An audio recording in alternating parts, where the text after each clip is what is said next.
সুন্দরী পতিতাকে বিয়ের প্রস্তাব দিলেন হুজুর নিজেই। সম্প্রতি একটা ভিডিও খুব ভাইরাল হয়েছে, যেখানে দেখানো হয়েছে সুন্দরী একজন পতিতাকে বিয়ের প্রস্তাব দিয়েছেন একজন হুজুর নিজেই। তো চলুন আমরা প্রথমে সেই ভিডিওটি দেখে নিই এবং তারপরে আমরা এই ব্যাপারে কথা বলবো। তো আজকের ভিডিওতে আমি সবাইকে রিকোয়েস্ট করব সম্পূর্ণ ভিডিওটি দেখার জন্য, না হলে কিন্তু আপনি এই সম্পূর্ণ বিষয়টি বুঝতে পারবেন না। আপনাদের এখান থেকে একটা লোক বের হয়ে গেলে সে আপনার কি হয়? কাস্টমার। আপনার কাস্টমার? জি। আচ্ছা, আপনি এই হোটেলে আসছেন কতদিন যাবত? বলা তো যায়। আপনার জীবন সম্পর্কে, পার্সোনালি কিছু সম্পর্কে আর এখানে আসা সম্পর্কে, কি পরিমাণে এখনো মানুষ আসতেছে এই সম্পর্কে জানবো। ওকে।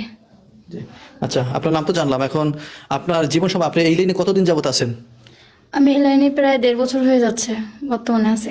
1.5 বছর? জি। আচ্ছা, এই 1.5 বছরে আপনি আসার আগে কোন লাইনে ছিলেন, কেমন ছিলেন সেটা